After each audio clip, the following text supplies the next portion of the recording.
Good morning, good morning, good morning. Okay, so welcome to class 3.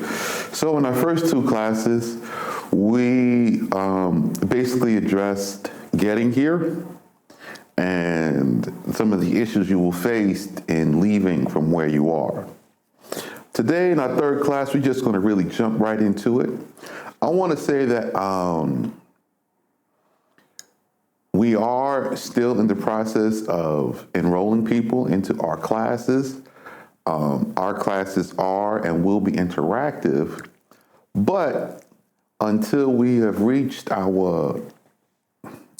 we start getting our general enrollment, we will be posting classes online to garner more and more interest.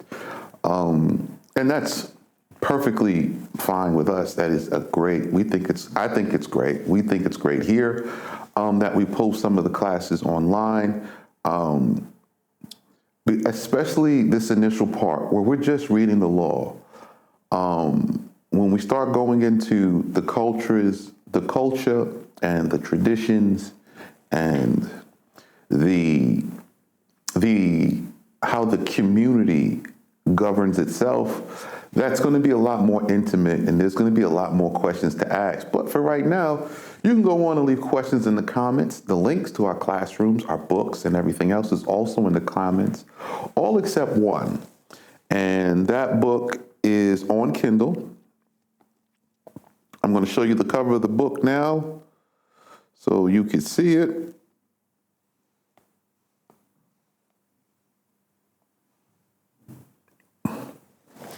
So here's the book, and as you can see, it's on my tablet, and this book is the same book that we have in our library for our manuscripts.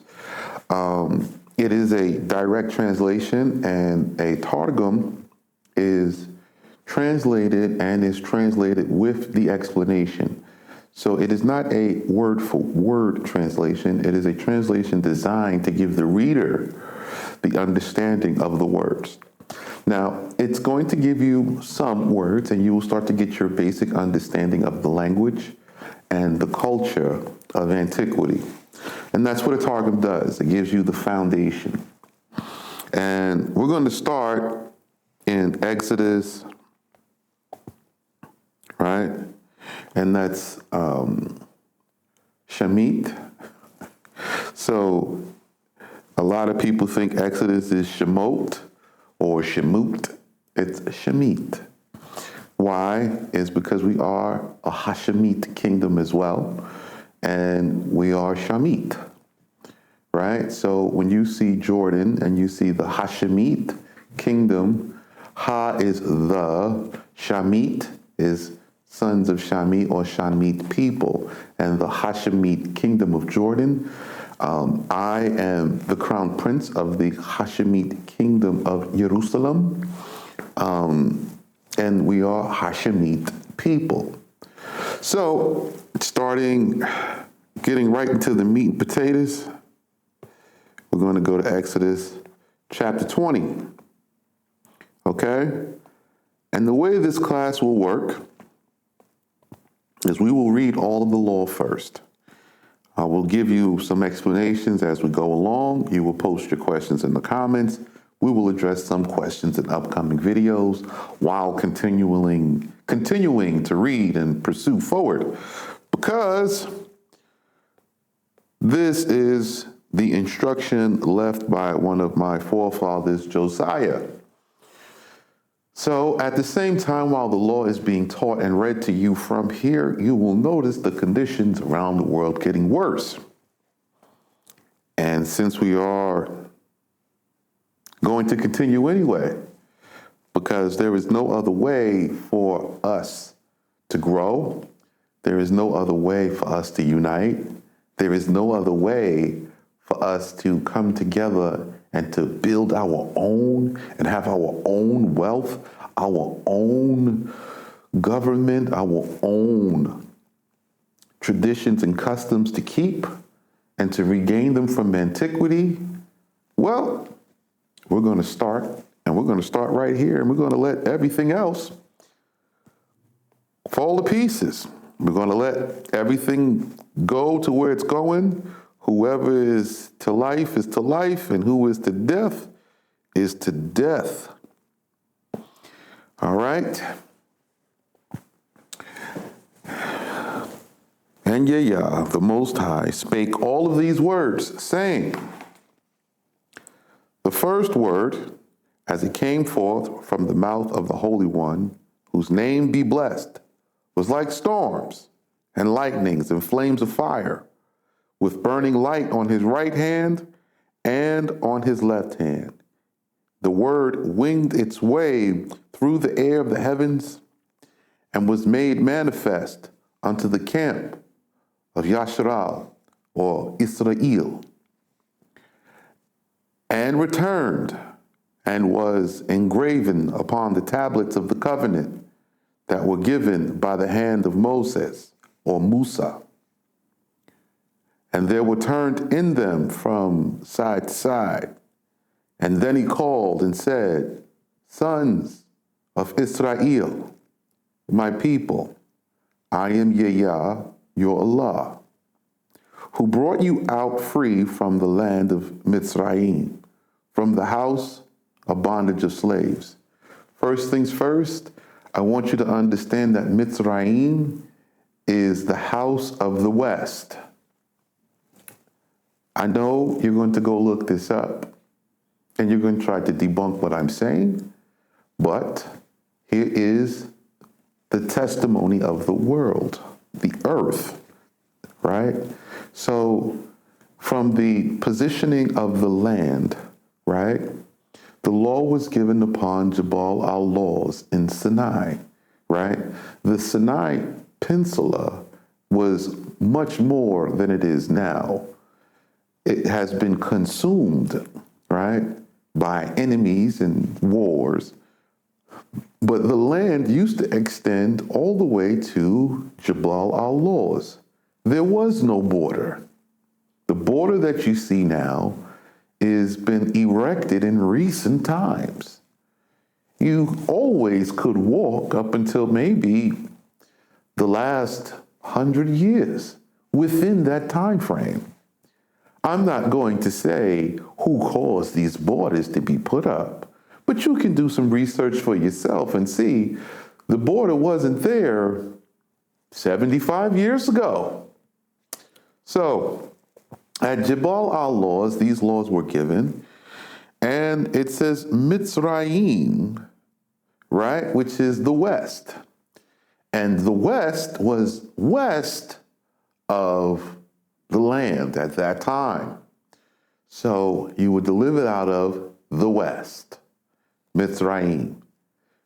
Now, we know they were in Egypt, right?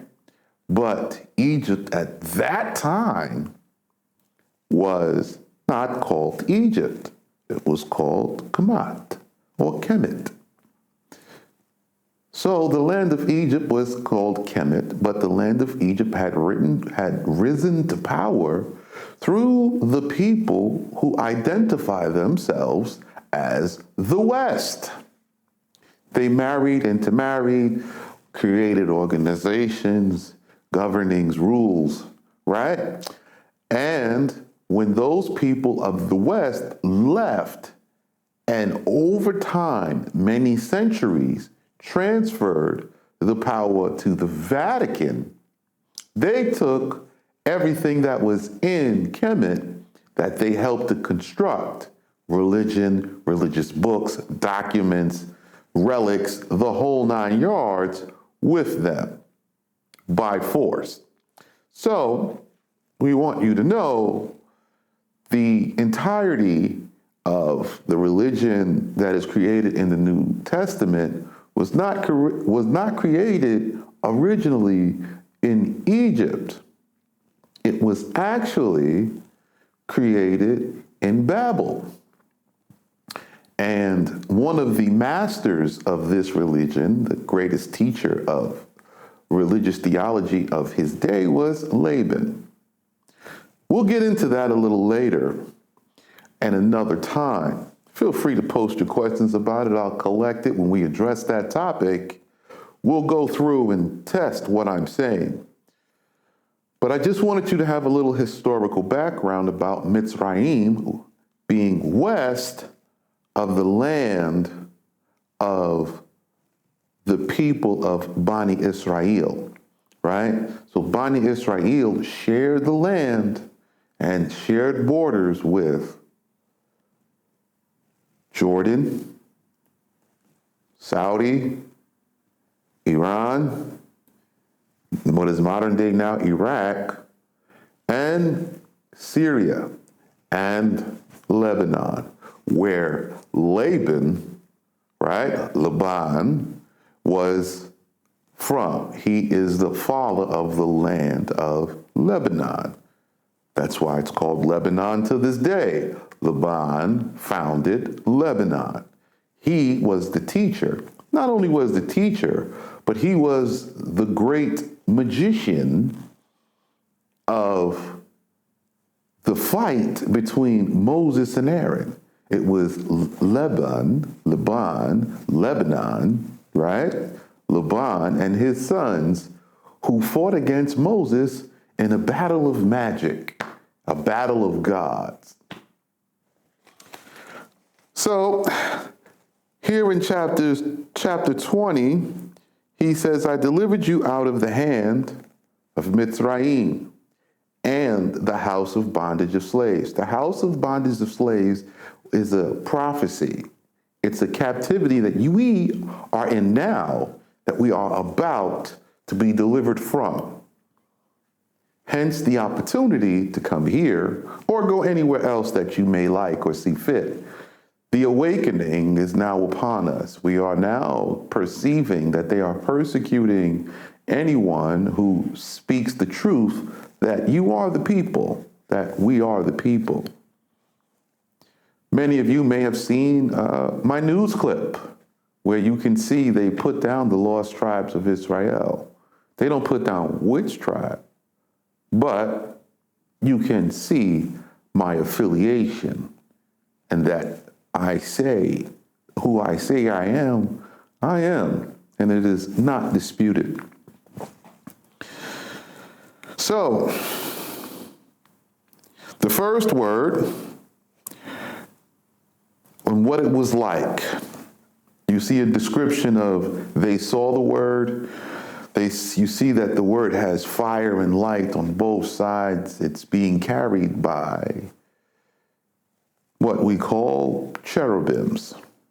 And these cherubims are escorting this word over the people. The people see this word, and being that this word is issued from the mouth of Allah, the mouth of God, they all have the same exact understanding of what this word is, what this word means, and that it is to be kept. So you have two bondages here. They came out free already from Mitzrayim, the west, and from the house of the bondage of slaves, which is yet to become, and that's where we are today. Now on to the next verse, and we are Exodus 20 and verse number 3. The second word which came from the mouth of the Holy One, whose name be blessed, was like storms and lightnings and flames of fire.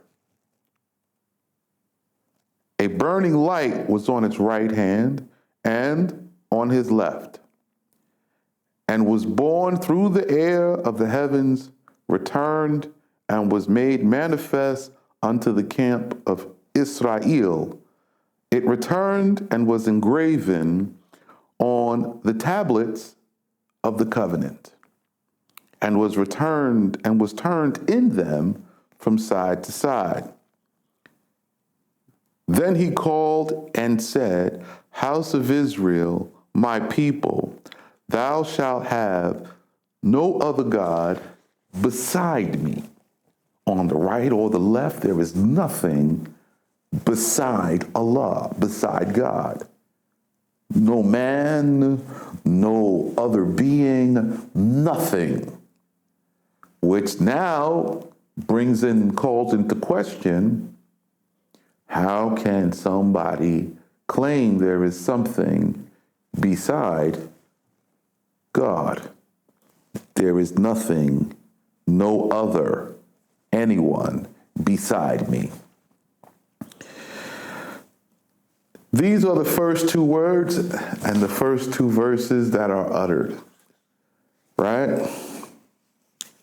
And in total, there are 10 words. I am not going to keep you in suspense or anything. I am going to reveal to you the 10 words, right? And you will see the 10 words right here, floating in the air. These are the 10 words of the covenant. The first word is memra. The first word literally means this is the word of Allah. And every word that is spoken of Allah in past, present, or future, it is the beginning and the end, the first and the last.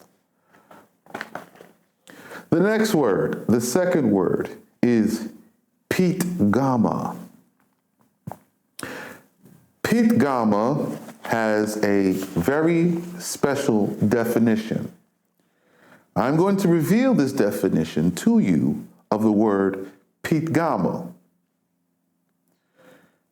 No one other than myself will ever teach this because no one knows.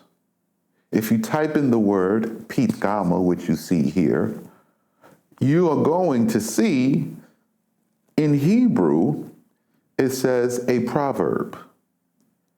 But they don't know what the proverb is. And that is because Allah has never spoken to them at all, at no time, never. He does not acknowledge them, and they don't know him because he only came to meet us on Mount Sinai in the Sinai Mountains, which is a mountain range that is named Sinai, and the desert that also embodies it. The word pitgama.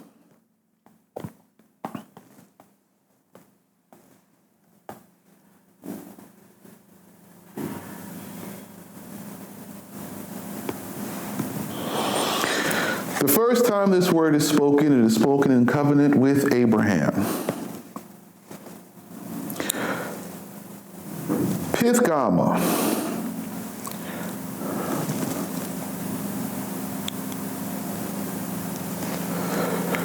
Pitgama. And thereupon was the word Pitgama of Yahweh with Abraham in a vision, saying, fear not. Pitgama, by direct translation, means fear not. For if these men should gather together in legions and come against you, my memra, my word, the word of God, will be thy shield. And also, if these men shall fall before thee in this world, meaning if these peoples, these nations, if all these nations, right, every last one of them were to be defeated by you in this world, the reward of thy good works shall be kept, and be prepared before me in the world to come great and exceedingly.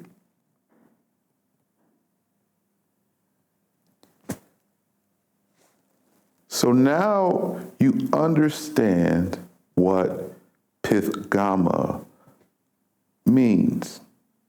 It means the word of God is what has preserved you and protected you through all that you have gone through. The slavery, the abuse, the oppression, no matter what they have done, the infectious diseases that they have repeatedly tried to infect you with, to destroy you throughout all the world. None of it has worked. Everything they have tried has always resulted in the judgment of death and eradication to be reversed. That's what Pithgama means. And Pithgama also has a second part.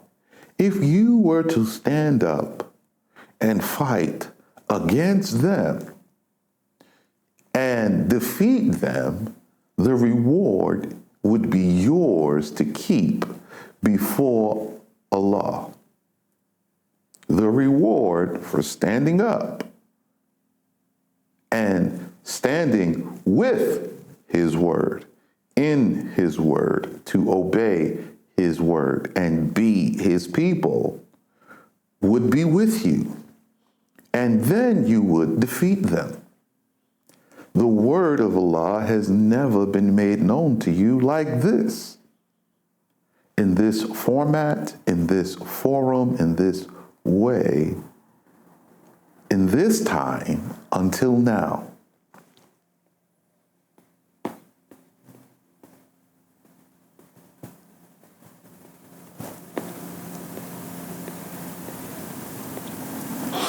I'm going to return now and finish reading.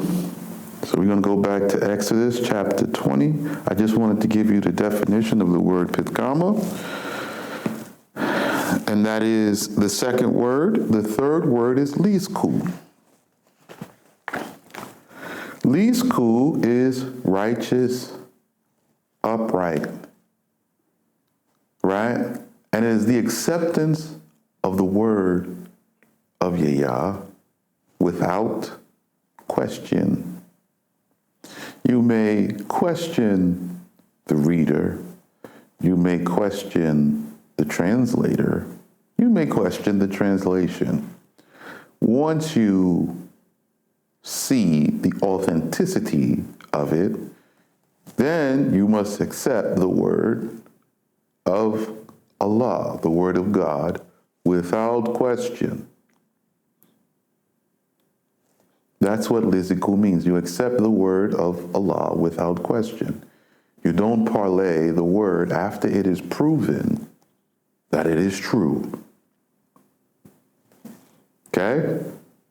And this word, lisku, is what is given upon Abraham. In the day he heard the word of God, he accepted it without question. He submitted. Lisku is the predecessor of the word Muslim, to be in submission. Lisku is the predecessor of the word Muslim. Before this word Muslim was, Abraham was the first Muslim. He don't call it Muslim in this time. It was put upon him the word Lisku. This word Lisku is the predecessor of Muslim. In the Muslim faith, you will find they say Abraham was Muslim Hanif. This is the Muslim of origin, the indigenous way, the Hanif Muslim. Before the Prophet Muhammad, peace be upon him. The next word is Zaraim. Zaraim is seeds, right? This is the law of the ground, the law of the land, of how we are to treat it, the system in which we cultivate it. This is also a law. And you will get the understanding of all of these as we continue. The next word is mu'id. Mu'id is festival times, appointed times, holidays, holy days, and their appointments, the specific things we are to bring that we have produced or have been commanded to produce, and how we are to conduct ourselves at what time and what days of the year, and also what is the order of the day, right? The attitude or the mood. Every holiday is not a celebration of joy and happiness. Some are solemn, meaning to be kept with very deep piety. And piety and piousness is not wickedness. It is to have very deep connection and a very deep commitment to the word of Allah, the word of God. The next word, nisa'um. Nisa'um is the root word nisa, which is woman. This is the law concerning women, covenants, and rights from a greater power, the stronger power, to the lesser power. In the eyes of God, I am like unto a woman. I'm not the woman, but like. He is the greater power, and I go to him to make a covenant to him to receive a provision. In the covenant of marriage, it is the same. The woman comes to the man and receives a provision to him, from him, out of his provision. In today's time, this has been greatly perverted, but I'm not dealing with the world's perversion. You already know what that is. This is what is written here, and this is the given understanding. The next word, nazakum, which is the law from the root naza, which is tort or justice, just. So we have a tort law, a law of justice. This law governs damages, wrongdoings, what's the crime and punishment. This law is also kept within our kingdom. So all of the crimes and punishments that will be pronounced in this law are kept in this way in our community. If you cannot accept this law, or you deem it to be unrighteous or not good, don't come. These are not negotiable. There is no Bill of Rights or any amending of the law. It is fixed. I didn't write it. I received it upon the Mount of Zion, and I'm giving it to you. You will accept it or reject it. The or does not concern me. I am just assigned and sworn in my princely duties to pronounce the law over the people who wish to come and to build, who will have peace and justice without punishment. Those who agree and obey the law and are upright citizens of the kingdom will forever be kept by this law. That's what it is. And that law is Nazakun, the law of justice. Kadasum.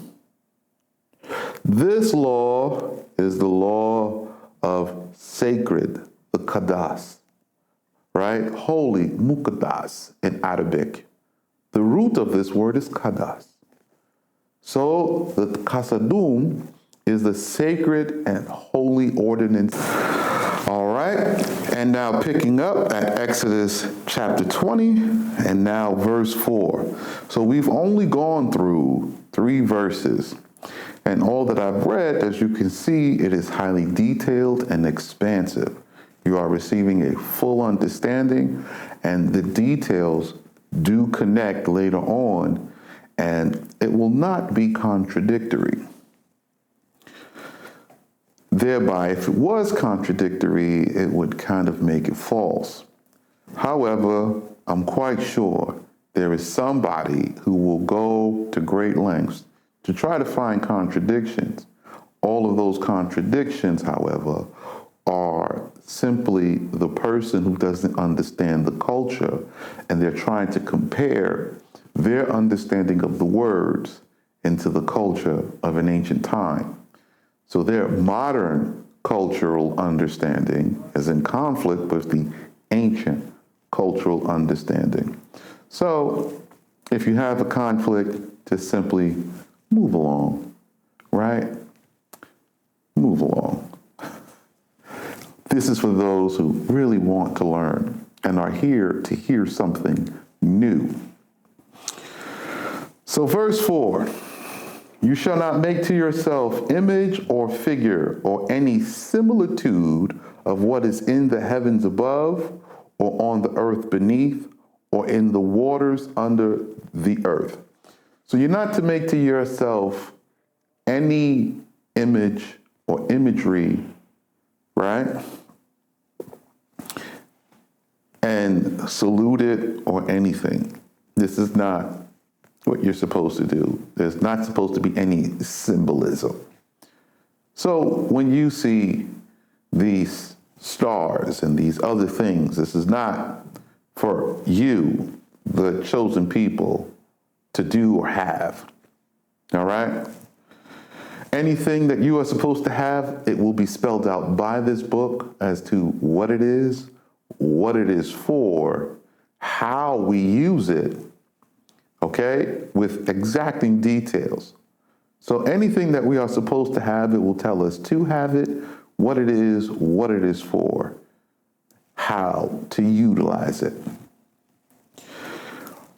You shall not bow down to them, so you don't submit yourself to any of these images, right? No prayer, nothing. So if you are in a building and it has an image of something, and you are bowing in prayer, and this image is in the building, be it a cross or a star or anything that is in the heavens or anything that is in the water, a fish, anything. If this symbology is in the building, you are not to bow down or pray there, right? Or any similitude of what is in the heavens or under the earth and the waters underneath the earth, you shall not bow down to them or worship in front of them or before them.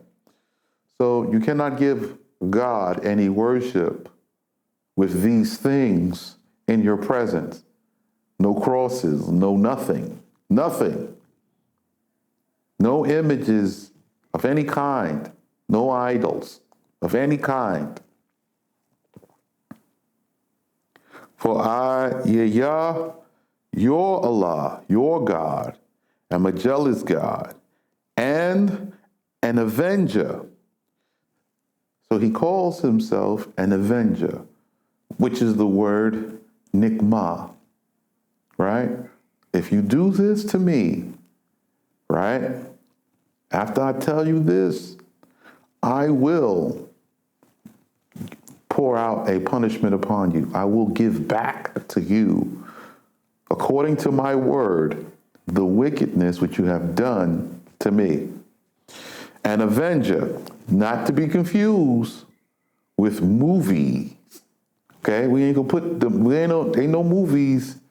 Superhero, nothing. This is what he says here. He is the avenger.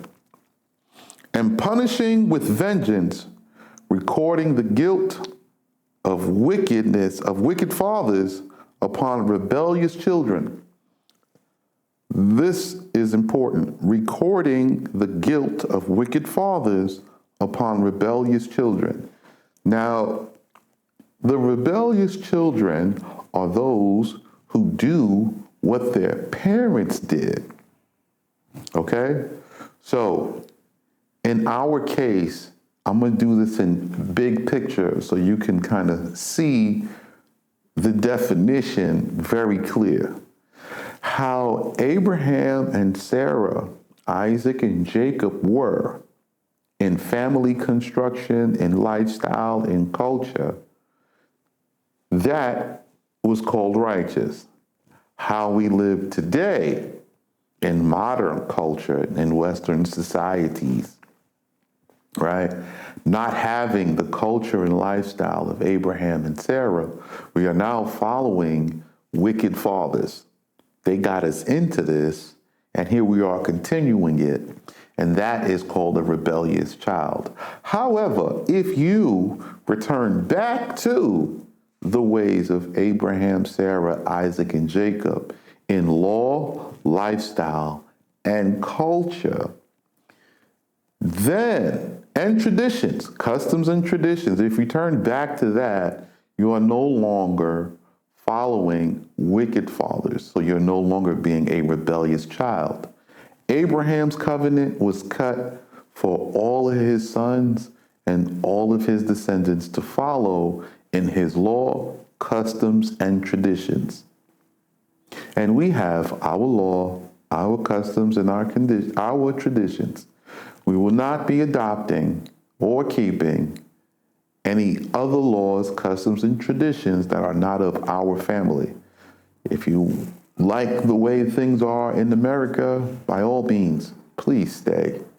If you like how you're already doing things, stay there. It is great that you stay there.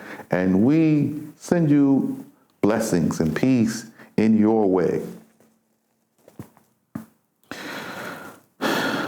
And he says, recording the guilt of the wicked fathers upon rebellious children unto the third and the fourth generation of them who hate me. Now, if you hate his covenant law, you don't like what I'm reading to you, you hate Allah. That's it. Nothing else to say about it. If you hate the customs and traditions of Abraham and Sarah, you hate Allah. It is what it is. There is no changing of the words. All right? So if you can't accept this, you hate Allah. Not my words, what's written here, and I agree with this. And I am the crown prince. If you come here to be with us, you also agree with this, because this is our law. But keeping mercy and goodness for thousands of generations of the righteous who love me and keep my commandments and my law. So as I just explained, the law is now explaining the same thing. So this way there is no confusion. It's not my opinion. This is how I feel. I want the blessing of thousands of generations. The end. My people, house of Israel, Yasharal. Right? I'm saying Yasharal, depending on how you interpret the spelling. But here we typically say Israel, right? Bani Israel, sons of Israel. Let no one of you swear by the name of the word of Yah, your Allah, in vain.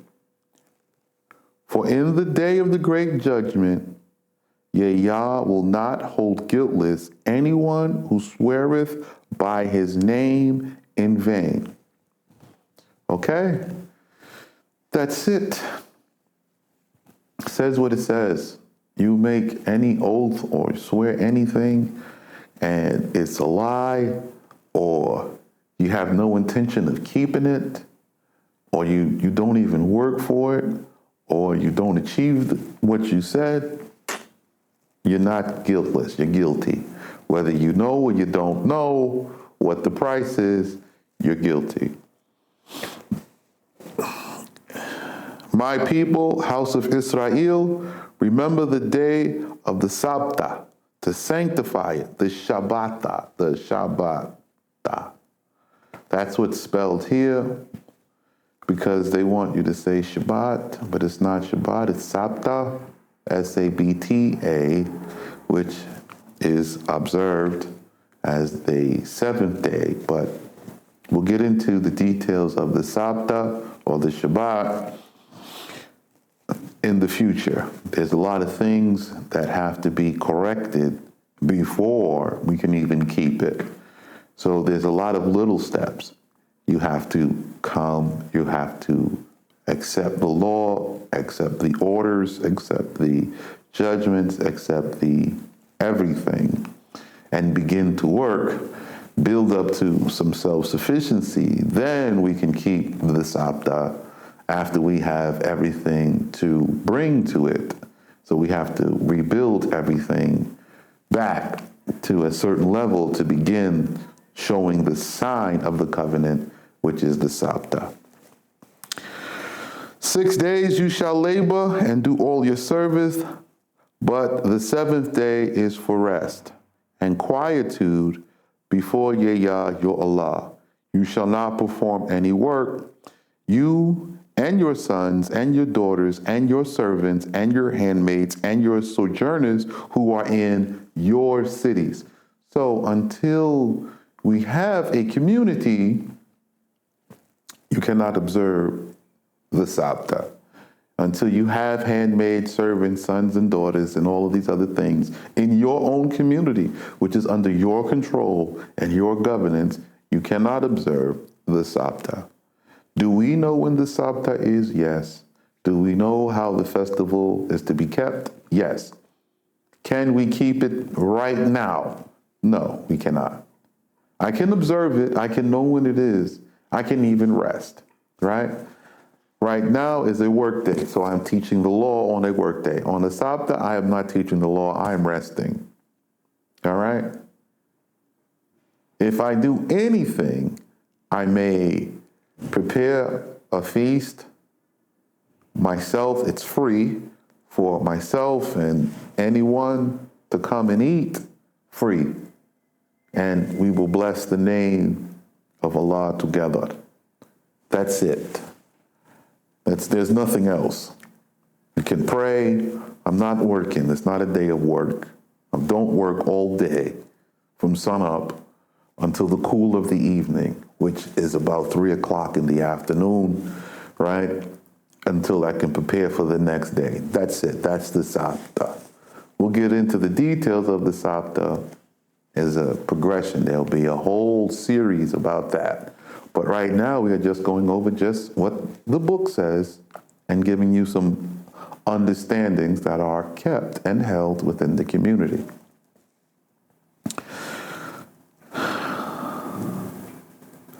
For in 6 days Yah created the heavens and the earth and the sea and whatever is therein. So whatever's in this earth, everything, he did it in 6 days, and rested on the seventh day. Therefore, Yah has blessed the day of the Sabta and sanctified it.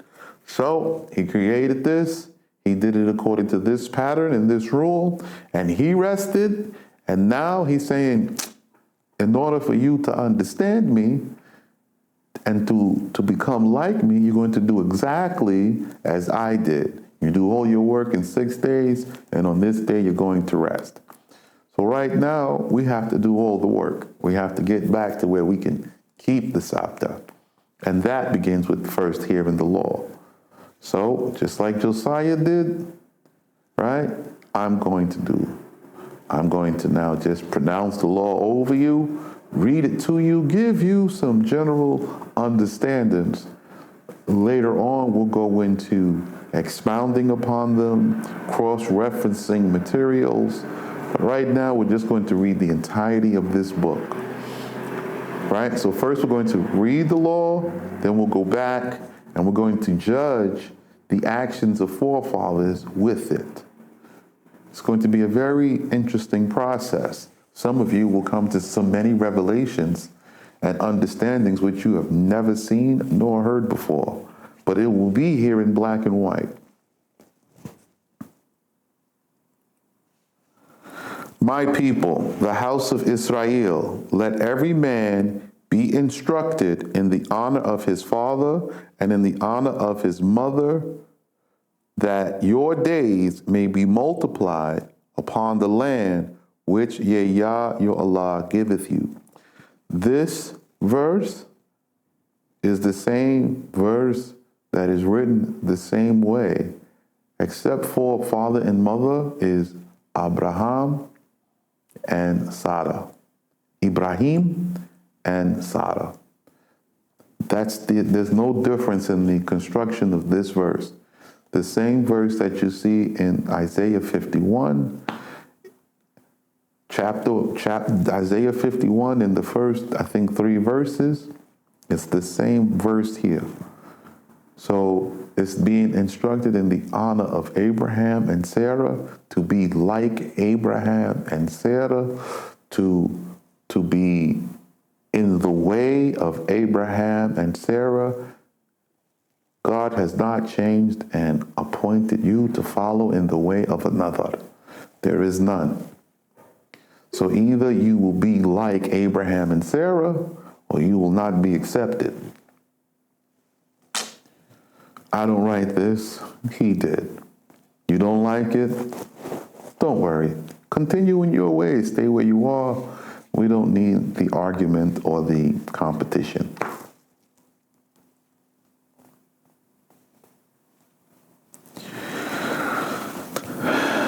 And this says to be multiplied upon the land. So please understand, if you want to come into your own land and come into your own kingdom, come into your own place, your own people, and come into your indigenous roots, you want to get back to your root, you want to get back to being the holy people of Allah again, you will come and learn this custom, this tradition from Abraham and Sarah and live it. Or you can continue doing whatever it is you think you're doing. To me personally, it doesn't bother me at all. What your personal choice is, I don't stand in anyone's way.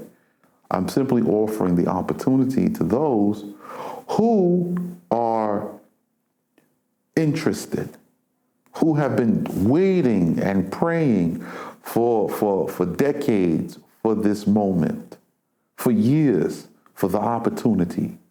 Those are the people I'm concerned about. And even among those people who have been praying for this, there will be some who accept and some who don't accept. However, this is from the hand of Moses. In our book categories, right, you can download a copy of the ancient scroll. You can download the books. You can decrypt it, decode it, do whatever you want. In the end, this word will stand. How do I know? I have spent 10 years walking it out, waiting for it to fail, and it has never failed, not once, ever. Never in 10 years, right? I sought it for the early part. I found it about 8 years ago, and I've been trying to find the error within it, and there is none. So you could say that in trying to disprove it, I found to prove it. So I'm not interested in those who want to disprove it. Take your journey, right? And for those who want the direct path, the straight path, you want to come in and obey and walk and do and live and grow and prosper, you're welcome to come in. It's going to be hard work. It's not going to be all studies. At some point, we're going to get out of this book and we're going to put our hands to the work in the community. And you're going to see how it translates over very quickly, and we will succeed very rapidly. My people, sons of Israel, you shall not be murderers. You shall not be companions or partakers with murderers. The crime of murder here is shedding of innocent blood. Killing someone for a reason that is not valid, right? We have a law which tells us who to kill and why, right? What crime has this person merited for death, and the process to convict this person in our courts. We have this in our book.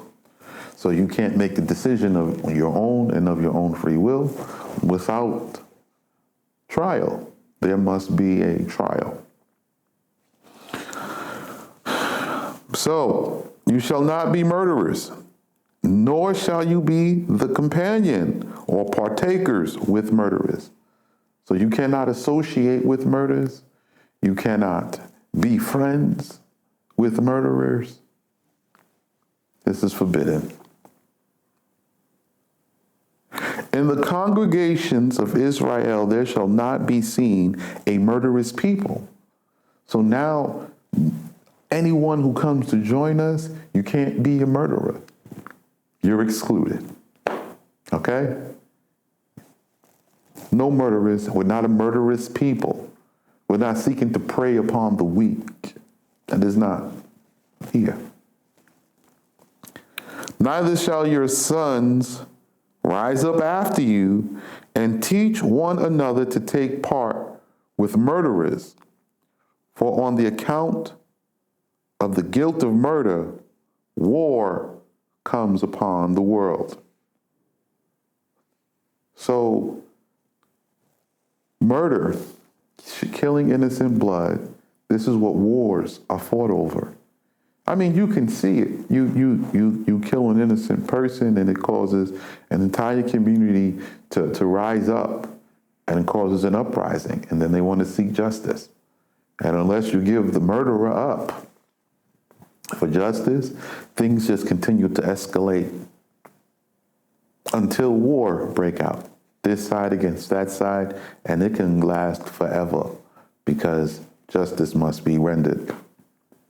So wars are on account of shedding of innocent blood, which is murder. You killed this person for no reason, for no good reason. My people, house of Israel, be ye not adulterous. Adultery is a man having sex with a married woman. A man having sex with a woman who is married to another man. This is adultery. Okay? This is the definition. So a man who is married and takes another wife, this is not adultery. This is not adultery. A man who is married who takes another wife is not adultery. A man who is married and has sex with a woman, this is not adultery. If he has sex with this woman and does not marry her afterward, this is fornication. This is not adultery. If the man has sex with the woman and marries her to correct his mistake, this again is not adultery. Okay? He married her. He had sex with her, and he's now endowed her to be his wife. This is the correction of a mistake. This is not adultery. However, it is the married woman who is covenanted to the man who must keep herself monogamous to that man. That woman is covenanted to that man. If she goes out to be with another, she is committing adultery. This is the adulterous woman. And the man who is with her, both of them will die. Because it takes two to commit adultery. The woman who has deceived herself into committing adultery, and the man who commits the sin with her. That's how it explains itself. Be ye not adulterers, nor companions, nor partakers with adulterers, nor in the congregation shall there be seen an adulterous people. No more Mr. Steal Your Girl. If this is this man's woman, that is it. She is sealed, covenanted to him forever. The end. The end. No more, no, I take this woman from this man. That's not in our congregation. It's not in our community. It's not permitted. It's not allowed.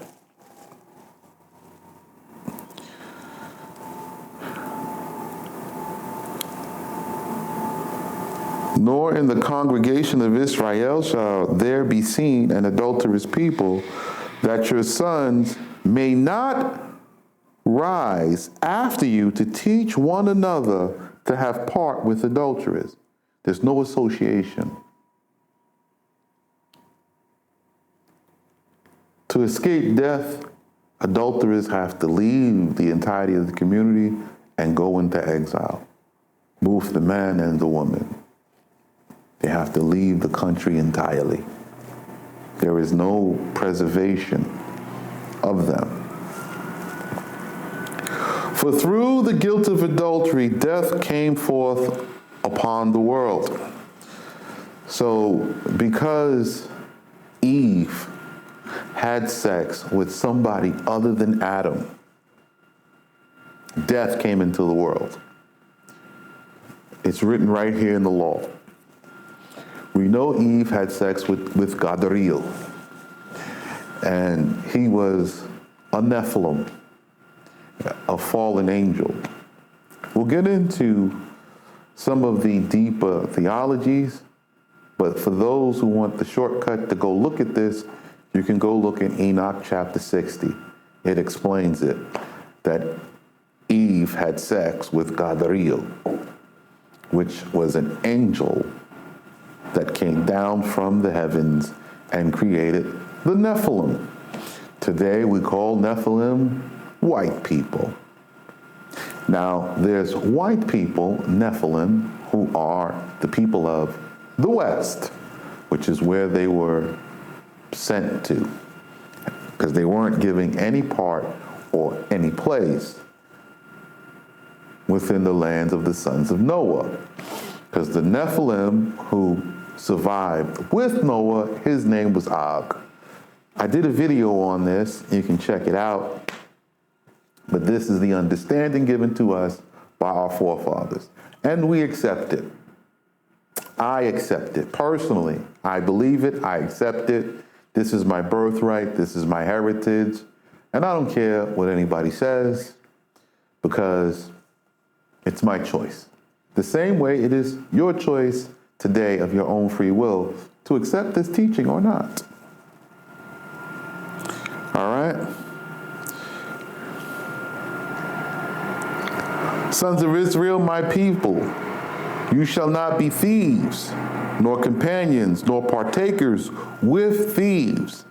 There shall not be seen in the congregation of Israel a thievish people, that your sons may not arise after you to teach one another to have part with thieves. For on account of the guilt of the theft, famine cometh forth upon the world. So the penalty for theft is famine. So you're not allowed to take someone's things, someone's possessions, right? You have no right to take land from someone. You have no right to take someone's home that they built, that they've paid for. Even if they're paying for it, no one has the right to take it from them. Even if you completed it on credit and they're paying you over time, all right, as long as they're making some payments and they're paying you over time, you have no right to take it from them. This is our law, and this is what we live by in this community. If you want to live by this law, welcome. Continue to come to class, continue to all right. Welcome back. We're going to continue. So you shall not be thieves. Next, we're going to continue now in Exodus 20, verse 16. Sons of Israel, my people, you shall not testify against your neighbor a testimony of falsehood, nor be companions or partakers with those who bear false witness, nor shall there be seen in the congregation of Israel a people who testify a testimony of falsehood, neither shall your sons arise after you to teach one another to have part with those who testify falsehood. This entire point, you cannot have association with, you cannot be a companion or a friend of people who bear false witness, people who tell lies on someone else for any reason. Okay? You can report what you saw. If somebody does something wrong, yes, you can tell that. You can report only what you saw or what happened to you, what you have done. Those are the only three things you can report. But to get with somebody else and somebody says, yeah, I knew something was going on over there, and get into agreement and get into this conversation, this is strictly forbidden. Okay? For because the false testimony, the clouds go up and the rain cometh not down, and dryness cometh upon the world. So the famine, right now, you're in a famine of truth, of hearing the true word of Allah, right? I'm giving it to you, but everybody who says that you are the people, they're being silenced. Everyone who tells you that you are the people, because once you know you are the people, you will look for this law. You will look for this word, and it's available to you. The class is available. I am here to teach. I am available to you. The kingdom is ready to be rebuilt, and we're starting with small groups and communities that want to come in. Everything is afforded to you for you to become back to becoming a Hashemite kingdom. But you must accept the truth, right? Now, it's not even them shushing you. They're only shushing the main ones who say something, who speak up.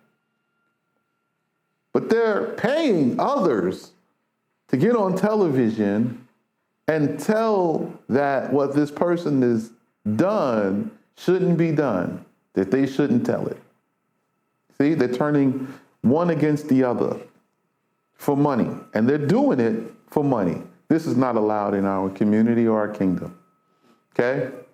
There's a crime and a punishment for this. We'll get into that in the later chapters, but we're just going to get this general understanding out. We're going to get all of this together, all right? And it says the punishment from Allah is famine. Not just famine of truth, because once the famine of truth hits, it begins to dry up everything else. It dries up the food, it dries up the productiveness of the community, it dries up everything that makes a country or a nation great. It just dries it all up. Sons of Israel, my people, you shall not be covetous companions or partakers with the covetous. So you cannot be a covetous companion. You cannot be with somebody and desire what they have. That's not allowed either, right? You cannot be partakers with the covetous. So now if somebody wants what somebody else has got, you cannot partake in any part of that. If they want something, you are allowed to purchase it. You can have it for yourself. You cannot want what another nation has, right? So being with another nation and trying to do things that nation's way, or believing that an outside nation's way of doing things are good, or the system that they set up are good, this is going to get you destroyed. You see, this is going to bring you into slavery. Oh, I said it, but I wasn't supposed to say it. I got to read it. So, nor shall there be seen in the congregation of Israel a covetous people, that your sons may not arise after you to teach one another to have part with the covetous. Neither shall any among you. So there's two parts. So I said one was on a national level, right? Wanting the ways or the traditions, the customs, or the systems of other people. The other part is on a personal level. So whether it's nationally, internationally, globally, or on a single one-person level, you're not allowed to covet the wife of his neighbor, nor his servant, nor his handmaid, nor his ox, nor his ass, nor anything that belongs to his neighbor. Now, you're not supposed to covet that thing. You're not supposed to want what this person has. Okay? It belongs to him. This is his possession. I can go out and get my own servants. They're workers. You just hire them and pay them. Nor the handmaids, you just hire them and pay them. Right? Like, nor his wife, especially not his wife. Right? Nor anything. You know, you can get his cow, you can get his donkey, you can get things that he uses to produce wealth for himself. You can have those things as well. You may have different things that produce the same wealth for you. You know what I'm saying? There's no reason to covet what your neighbor has. Because through the guilt of covetousness, the government breaks in upon the possessions of men to take them. So the government breaks in and takes men's possession. So because of covetousness, the government starts to formulate these wicked systems to take your stuff, to take your land, to take your house. Oh yeah, there's a tax on this. You didn't pay your taxes, we're taking it. That's covetousness, right? We're taking the thing that has value to you, that sustains your life, because you didn't give us what's due us. And then it's just something they created. That doesn't exist in our community, doesn't exist in our kingdom, doesn't exist in our land. Like, where did you get this? And why do you think that this system is better? You're coveting that system. You like paying for land that, you know, over and over again, right? After you paid for the land and bought it from the landowner, you now have to pay the government the land tax. That's because you like this government system, so now you're a slave to it. Oh, I didn't get to that part. So because the government breaks in upon the possessions of men to take them, and the wealthy are made poor, and slavery cometh upon the world. So there you see it. The wealthy are made poor, and slavery come upon the world. You, the chosen people, are the wealthiest people in all the world if you will accept your customs and traditions. If you will accept this law, which I'm teaching you, you are the wealthiest people in the world. You have the most coveted land in all the world. And the land will not produce. It remains a desert because you have not returned. That is all. All right? The land is with the other nations, and they're taking it, and they're using it for their benefit, and they're only surviving because you remain with them. Should you leave and come back and subject yourself to the kingdom and subject yourself to this law and obey it and keep it with all your strength, like really, truly commit and come into it, you'll be the wealthiest people this world has ever seen. You will have justice, you will have peace, and you'll be the envy of the nations. But you won't get it a moment before. And when you do come in, it's not instantaneous. It's not going to happen overnight. It's not going to happen in an hour. It's not going to happen in a day. It's going to happen over time. It's going to take many years because it has to keep being enforced until it becomes naturally a habit of the nation, of all the people.